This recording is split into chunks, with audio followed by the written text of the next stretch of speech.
नमस्कार दोस्तों, एक बार फिर हमारे YouTube चैनल में आप लोगों का हार्दिक स्वागत है। लेटेस्ट अपडेट निकल कर आई कि लाखों पेंशन भोगियों के लिए आ गई है अब बड़ी खुशखबरी। पेंशन भोगियों की बढ़ेगी पेंशन में रिवीजन का प्रस्ताव। 2006 के बाद वालों के बराबर मिलेगी पेंशन। तो दोस्तों हम आपको सब डिटेल में बताएंगे। अगर आप हमारे चैनल पर फर्स्ट टाइम विजिट कर रहे हैं तो चैनल को लाइक कर दीजिए, सब्सक्राइब कर दीजिए, साथ ही साथ बेल आइकन को भी बजा दीजिए ताकि गवर्नमेंट या पेंशन से संबंधित जितने भी न्यूज़ आती हैं उनकी नोटिफिकेशन आप लोगों के पास तुरंत पहुँच सके। तो करते हैं वीडियो को स्टार्ट बिना किसी देरी के। दोस्तों लाखों पेंशन भोगियों के लिए आ गई है बड़ी खुशखबरी। वेतन आयोग आने के कारण या फिर पेंशन में संशोधन होने के कारण जो बाद में रिटायर पेंशन भोगी होते हैं उनकी पेंशन तो बढ़ जाती है, लेकिन जो पहले ही रिटायर होते हैं ऐसे पेंशन भोगियों की पेंशन में संशोधन नहीं किया जाता। इसी को लेकर दिल्ली हाई कोर्ट ने बहुत बड़ा फैसला सुनाया था। इसी को लेकर भारत पेंशन भोगी समाज ने एक बार फिर भारत सरकार को याद दिलाया है कि 2006 के पहले वाले पेंशन भोगियों की पेंशन में वृद्धि की जाए।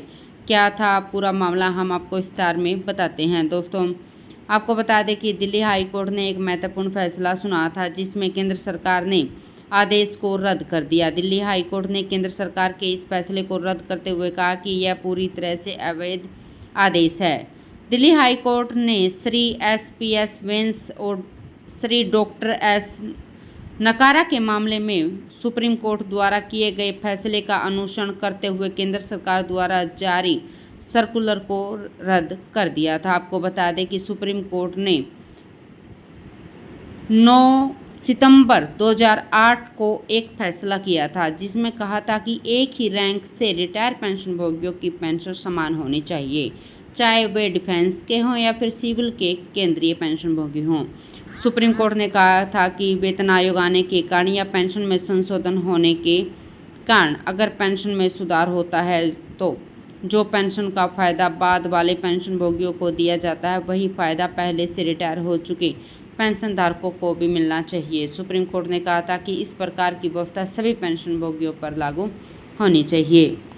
दिनांक 9 सितंबर 2008 को दिए गए सुप्रीम कोर्ट के इस फैसले के बाद बहुत सारे पेंशन भोगी जो कि सिविल डिपार्टमेंट से रिटायर हुए थे वे सभी अपनी पेंशन रिवीजन कराने के लिए अप्लाई करने लगे। अब बड़ी संख्या में एप्लीकेशन मिलने के कारण सरकार के सामने एक बड़ा सवाल पैदा हुआ, जितने सारे पेंशन भोगियों की पेंशन रिवीजन किस प्रकार की जाए। जिसके बाद केंद्र सरकार ने मिनिस्ट्री ऑफ फाइनेंस और मिनिस्ट्री ऑफ लॉ के साथ इसकी चर्चा की। चर्चा के बाद यह फैसला लिया गया कि इस तरह का बेनिफिट सिविल केंद्रीय पेंशन भोगियों के ऊपर लागू नहीं होगा। तत्काल केंद्र सरकार ने 18 नवंबर 2009 को एक आदेश जारी किया और कहा कि सुप्रीम कोर्ट का यह फैसला केवल डिफेंस पर लागू होगा, सिविल पेंशन भोगियों के ऊपर यह लागू नहीं होगा।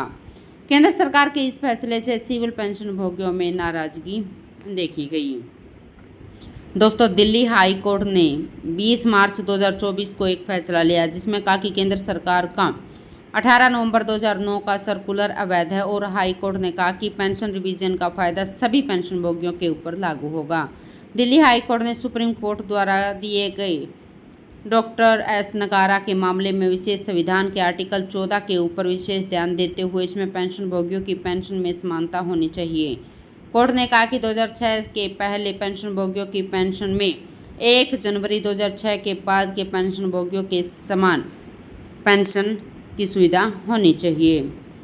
दोस्तों दिल्ली हाई कोर्ट के फैसले के बाद भारत पेंशन भोगी समाज ने केंद्र सरकार से इसको लागू करने की मांग की और इसके ऊपर अब तक भी कार्रवाई केंद्र सरकार की तरफ से नहीं की गई।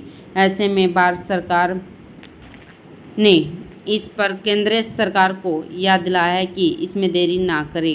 दिल्ली हाई कोर्ट के आदेश का पालन तत्काल प्रभाव से किया जाए और 2006 से पहले के सभी पेंशन भोगियों को 1 जनवरी 2006 के बाद रिटायर पेंशन भोगियों के बराबर पेंशन मिलनी चाहिए। तो दोस्तों आज के लिए इतना ही, मिलते हैं नेक्स्ट वीडियो में। तब तक के लिए जय हिंद, जय भारत।